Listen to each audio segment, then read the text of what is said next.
मंडळी, प्रत्येक मराठी महिन्याच्या शुद्ध चतुर्थीला विनायक चतुर्थी साजरी केली जाते। परंतु माघ शुद्ध चतुर्थीला तिलकुंद चतुर्थी, वरद चतुर्थी असेही म्हटले जाते। गणेश लहरी ज्या दिवशी प्रथम पृथ्वीवर आल्या म्हणजे ज्या दिवशी गणेश जन्म झाला तो दिवस होता माघ शुद्ध चतुर्थी। तेव्हापासून गणपतीचा आणि चतुर्थीचा संबंध जोडला गेला।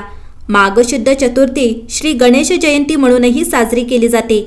या तिथीचे वैशिष्ट्य म्हणजे या तिथीला श्री गणेशाचे तत्व हे नेहमीच्या तुलनेत 1,000 पटीने कार्यरत होते। मंडळी, देवांचे वाहन हे त्यांच्या कार्यानुसार त्या वेळी बदलते।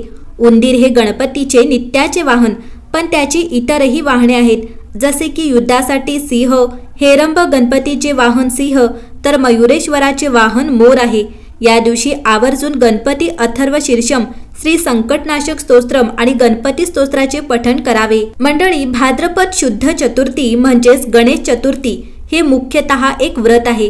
काही जण या दिवशी गणपतीचा जन्म झाला असे मानतात, परंतु गणेश पुराणानुसार गणपतीचा जन्म भाद्रपद शुद्ध चतुर्थीला झाला नाही।